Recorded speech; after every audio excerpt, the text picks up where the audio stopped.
Hi everybody, I hope everyone's doing well. This video I will be sharing with you guys my current, or I guess you can say my May favorites.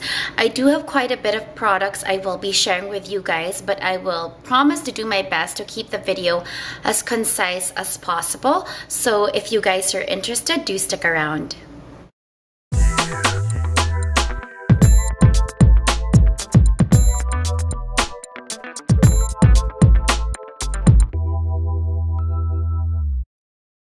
So I'm gonna jump right into face products. There are a few of them that I've thoroughly enjoyed, especially when it comes to foundations. I have rediscovered and have been reunited to some of my most favorite foundations. But I will begin with skincare and makeup base.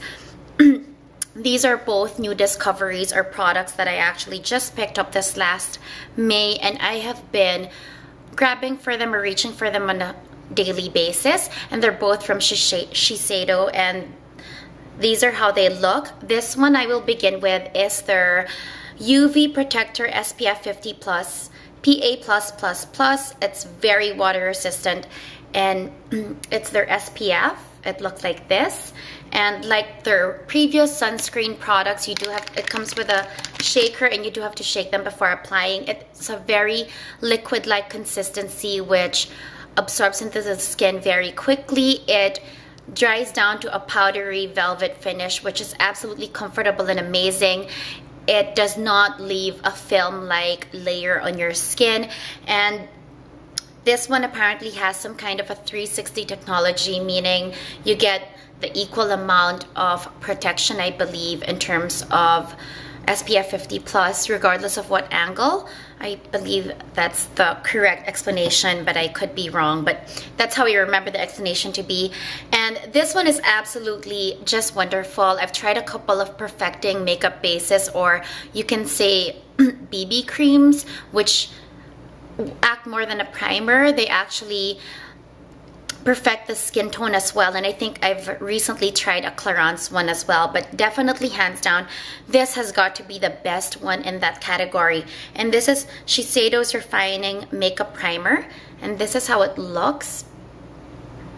The reason that I love this is it truly perfects and evens out my skin tone. It just, the moment I apply it, I wait for it. Every time I use a makeup base, I wait for it to dry down or to set a bit, maybe a minute or two. And the moment it does set, I almost literally need very minimal foundation because it just evens out the skin tone so well. And I've also found that since I've been using this, my foundation has been breaking down less throughout the day. So now I'm going to proceed with the foundations I've fallen in love with this month. Let me begin with the two that I've rekindled my love with, and it just seems to be a perfect combination with this two, and they're both from Chanel.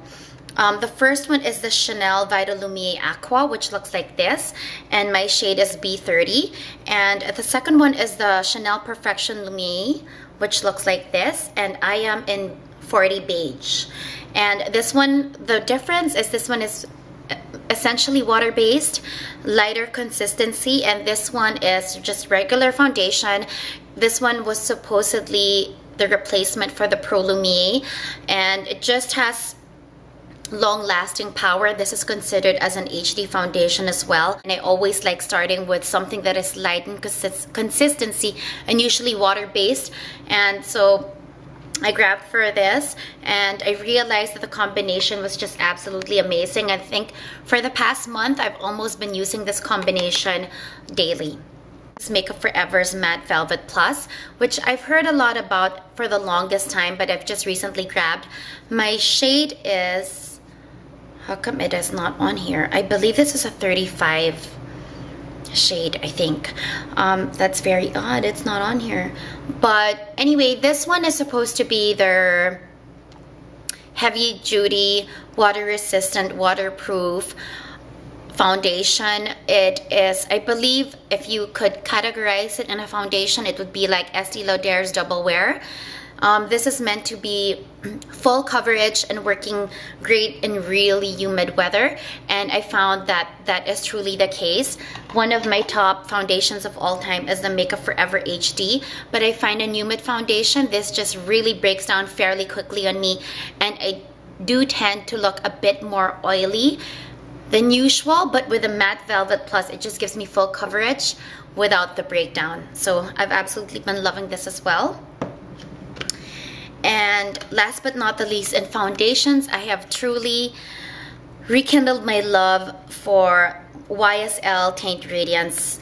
I come in number 5 shade. This is the packaging, and I don't use this on a daily basis, but this is a most wonderful HD finish foundation.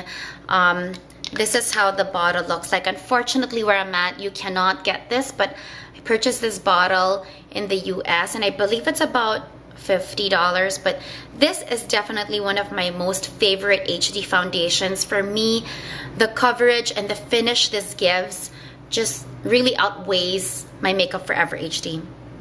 So those are my my favorites in the past month in terms of face products.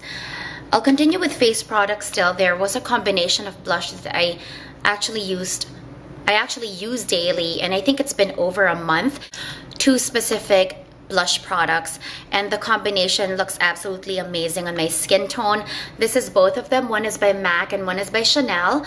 I'll begin with the MAC one. This was a pleasant surprise. This is called Spring Sheen, and it's a sheer tone shimmer blush. This is how it looks. It looks very familiar and similar to a lot of other MAC blushes, but for some reason, this just works very well with my skin tone. It's not too bright or peach or pink. It's just beautiful on its own. And this one is definitely holy grail for me. It's by Chanel. This is number 65 Espigil, and this was their limited edition Spring 2011 blush. This is how it looks. It's a true peach blush, and it's a true matte peach. The shade just right on my I usually apply this just right on my cheekbone, and it's such a beautiful brightening blush. I think it's the best brightening blush. Even if I use a MAC Spring Sheen, sometimes it still lacks that kind of wide awake flushed look, and this no doubt just does such an amazing job no matter what combination I use. If I put this on the apples of my cheeks, I just look really refreshed and really, I don't know, just a beautiful, flattering blush on my skin tone.